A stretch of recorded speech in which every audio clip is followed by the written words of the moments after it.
Снега нет, а новогоднее настроение есть. Его дарит наша телекомпания на ТНВ. Съемки новогоднего «Голубого огонька». В эфир праздничное шоу выйдет 31 декабря. А вот как его готовят, увидите сейчас.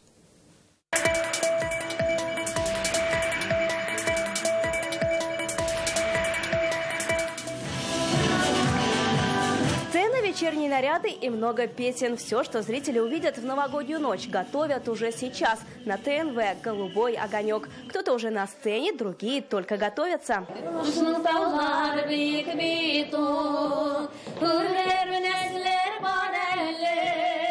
Заслуженная артистка Татарстана Гульдания Хайруллина вместе с дочкой Лилией поют дуэтом. Мы даже специально подобрали платья без блесток, нам так захотелось. Но несмотря на то, что нет пайеток и блесток, все равно все очень замечательно, прекрасно и празднично.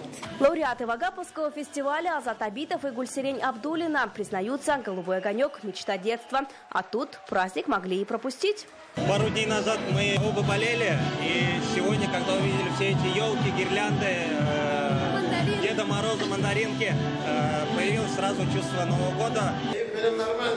От количества звезд на сцене и за столами рябит в глазах. Именитые артисты, лучшие юмористы и ведущие нашего телеканала. Чтобы провести новогоднюю ночь вместе со зрителями, успевают и поработать, и отдохнуть. Журналисты ТНВ умеют и работать, и отдыхать. Вот в 7 утра я поехал на съемку Казанской телестудии 60 лет и приехал сюда и окунулся сразу в праздничную атмосферу. Свет, камера, мотор, работа гримеров, оформителей, сценаристов и режиссеров. Съемки с утра до вечера, но сценарий праздника в секрете до боя курантов. Новый год, семейный праздник, все собираются перед телевизором, поэтому мы готовим очень яркую, интересную программу. Съемки целых 2 дня, а это лишь малая часть от всего процесса создания «Голубого огонька».